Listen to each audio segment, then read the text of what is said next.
What is going on, dudes? My name is Lotto13. I'm your coach of your Kansas City Nidokings. Today we are here for a Week 8 team prep versus the Denver Rapidash. So I'm a little bit upset because I did record this already, and the fact is that I thought I exported the Audacity file, and then I closed out of it, and I didn't save it, and then I realized I didn't export it, so that made me a little bit upset. So I have to redo the recording. Anyways, pretty cool stuff. Now I'm going to be explaining my team and why I built it the way I did. I did have a little bit of help, not too much, but a little bit of help from Josh. So, pretty cool stuff. Anyways, we're going to start off with Meow the Mew. Also, by the way, I want to give a huge shout out to Jay Blitz for genning all my mounts for this week, so definitely check him out. His link is in the description below.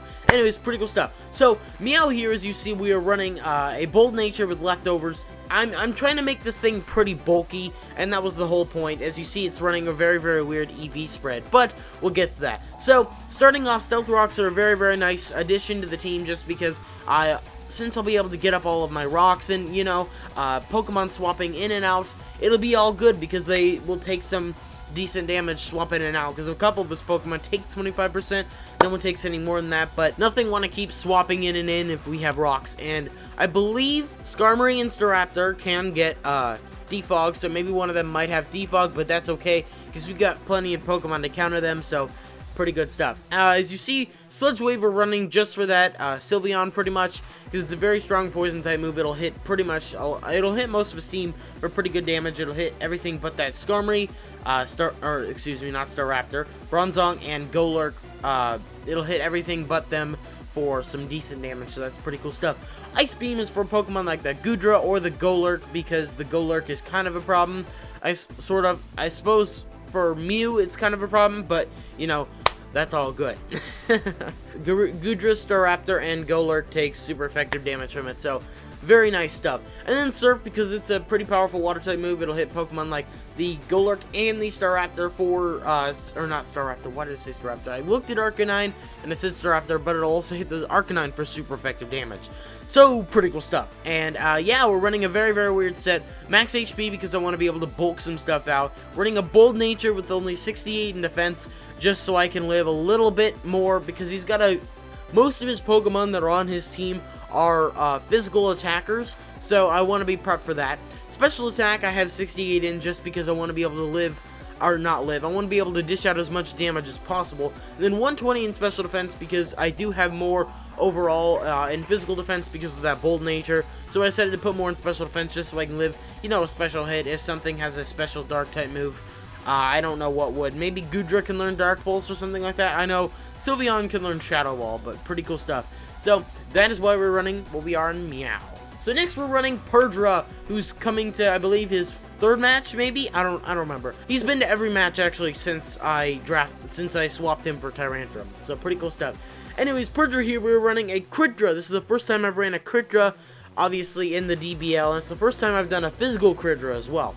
So, we're running Scope Lens because Scope Lens boosts the crit ratio, and then Sniper because Sniper boosts the power of crit moves, and that's what basically a Critdra does. Focus Energy, I want to be able to get up my Focus Energy, hopefully predicting a switch of something, and then with Scope Lens, I believe it's a 1 in 2 chance I'll get a crit, and then Sniper because it boosts the power of crit, so they do more than 1.5%.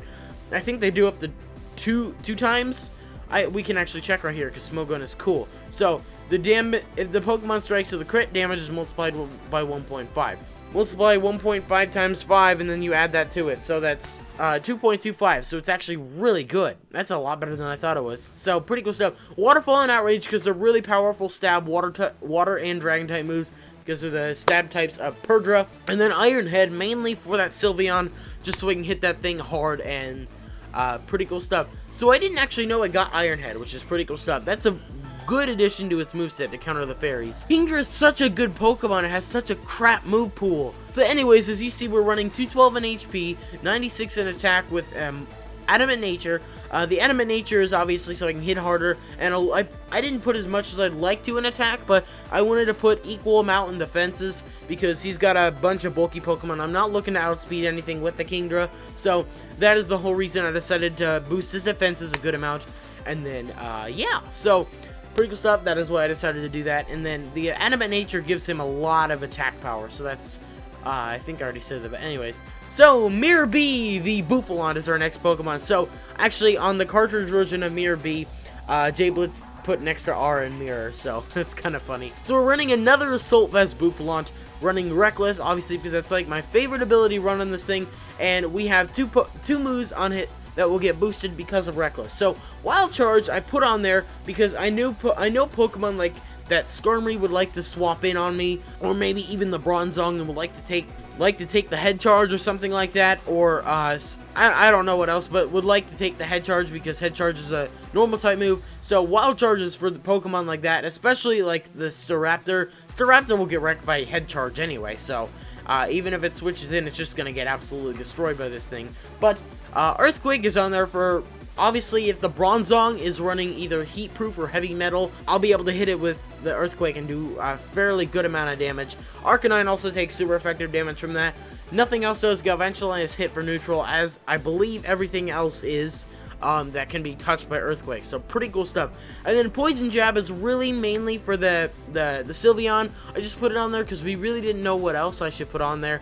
It didn't really matter too much what we did, because the three moves that we put on it already, Wild Charge, Earthquake, and Head Charge, did fit the bill, so pretty cool stuff.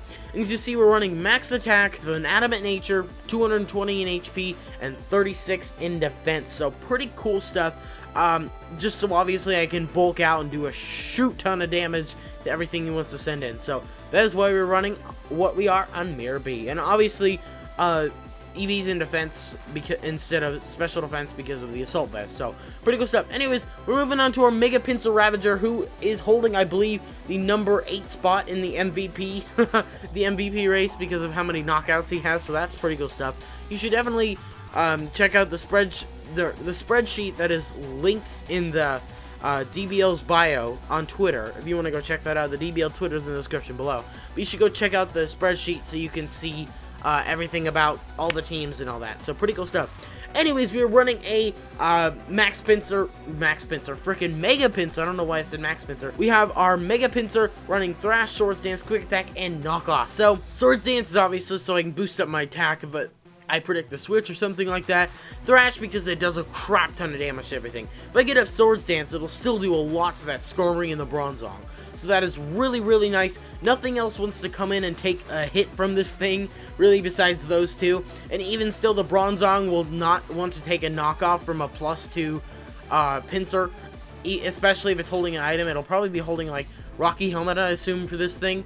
That's just an idea. Anyways, Quick Attack is obviously so I can, like, you know, outspeed and hit that Staraptor, because I do think a +2 Quick Attack would take out the Staraptor. I am not positive about that. Don't quote me. Well, you can quote me if you want. It won't really help you. But I don't know if that's actually how, if a Scarfed... Well, I mean, obviously a Scarfed Staraptor will get outsped by a Quick Attack, but I hope that a +2 Quick Attack would be able to take it out if this thing so happens to be stuck in against it. But I have a specific Pokemon planned with the Scarf to hopefully outspeed regular Staraptor. So, pretty cool stuff. We are running Max Attack and Max Speed, obviously, because that's what I like to do on my Mega Pinsir, because, I mean, he's not a very bulky mon to begin with, but he has a really good defense stat for being... He's actually really good defense stats. I just realized that. But it sucks because he gains a 4x weakness, so pretty cool stuff. Anyways, yeah, put in that last 4 in defense just because he's got more physical attackers than special attackers. We're running Jolly, so I do outspeed a lot of the other stuff. Hopefully I would outspeed some of his faster Pokemon. I definitely still would not outspeed the Staraptor, so that is one thing. I definitely do not want to leave this thing in against the Staraptor if he brings it, so... yeah, that's why we're running what we are in Ravager. Next, we have Sigma. So, Sigma is obviously our Latias, and we're running a bulky Latias. This is the first time I have run a bulky Latias, I'm pretty sure. Every other time it's been a max special attack, max speed, Life Orb one that I like to bring to Wi-Fi with default. So that's pretty cool stuff. Anyways, we're running leftovers, obviously, because I'm a bulky Latias, so I want to be able to get some HP back per turn if I do get damaged. So, if I'm able to Calm Mind and predict the switch, I meant to change this. It's not supposed to be HP, it's supposed to be Psyshock. Psyshock with a +1 from Calm Mind, 2 shots to Sylveon. So if I'm able to get up a Calm Mind and then predict the switch into the Sylveon, I'll be able to hit it with the Psyshock because it hits on the physical side. It'll do a lot of damage. I will live one Hyper Voice, so that is the reason that I need to predict the switch at least once. So that is the whole reason I'm doing that. And if I can outspeed the Sylveon, that's even better. Because I don't know what base speed Sylveon is, and I don't know if they're typically running max speed or not. Because I have one, but I don't really use it, so...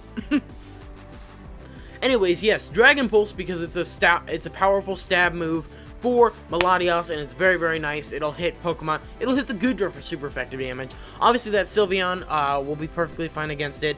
And once again, the Skarmory and the Bronzong do resist it, but that's not that big of a deal.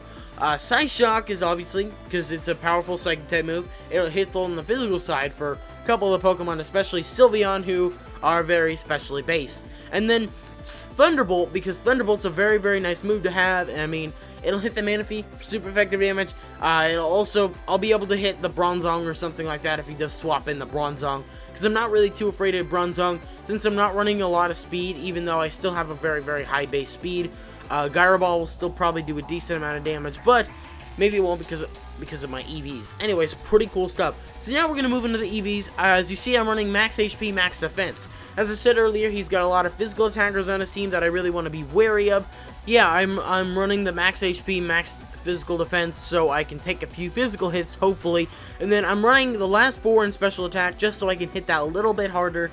And then I'm running a Calm Nature, just so I have some more special defense, you know, for that Sylveon specifically. That's the reason that I am running a Calm Nature. So, pretty good stuff. And our final Pokemon is our Choice Scarfed Electivire. So I've run this once before, and that was what got us the win against Sharp. 1-0 victory. This thing had 11% health left. I freaking love Electivire. I need to get a plushie. I need to see if I can find one. Anyways, not that big of a deal. We're gonna keep going. So we're running Scarf because I want to be able to outspeed most of the things on his team. The only thing that outspeeds my Scarf Electivire is the Scarf Staraptor. So hopefully we won't have to deal with the Scarf Staraptor. So that's just hoping. And we're running Vital Spirit because I don't really need to run you know, Moto Charge, because he doesn't have anything. I mean, he has the Goodra who can use Thunderbolt. I don't know. I don't really need it. I think it's already... Mine already has freaking Vital Spirit, so it doesn't even matter. Anyways, the reason we're decided to run this, we ended up going with this over Togekiss. Josh helped me decide to put Princess on the team instead of Togekiss, because this thing has a move that'll hit super effective for almost every one of the Pokemon that he is bringing. So that is the main reason why I am running this thing. So Earthquake hits the Arcanine for super effective damage. It hits the Galvantula for neutral. It'll hit the Bronzong for super effective damage if it's heavy metal or fireproof or flame resistant or whatever the heck it's called. I can't even remember. I just said it earlier and I can't even remember. Anyways, that's not that big of a deal. Fire Punch hits super effective against the Skarmory. It'll hit super effective against the Bronzong. Heatproof, that's what it is. It'll hit super effective against the Bronzong, but it won't do a lot of damage if he's heatproof. So I really hope that he is heavy metal, because that will be the best of both worlds for me. And then Ice Punch hits super effective against the Goodra. It'll hit super effective against the Staraptor, against the Golurk. Wild Charge will do super effective damage to that Manaphy. It'll do super effective to the Skarmory, Galvantula. It'll be very nice for the Bronzong. It'll also hit a lot of the... All these moves will also hit the rest of the Pokemon that I did not list, which was Mega Gallade, Ambipom. I forgot to mention... I don't remember if I mentioned Galvantula when it came to Fire Punch, but all these moves will hit decently against the Pokemon that I did not mention had a super effective weakness to this thing. So this thing is really, really handy to bring. Electivire is so good. Like, if you're doing a league and you have the option to draft Electivire, draft Electivire. It's so good because of its really diverse move pool, and it can be special or physical. It's a really fun Pokemon to use.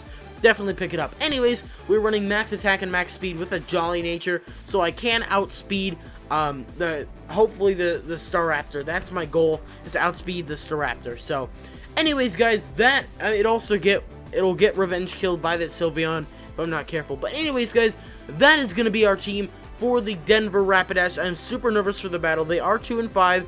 They, I think, are second lowest in the league, next to poor Jadric and the Scottsdale Scolopedes and another team. Doesn't really matter. I'm not gonna continue listening, because I don't have anything open over there. Anyways, I mean, I have his team, so I could list off what Pokemon I was talking about. Anyways, that's not important.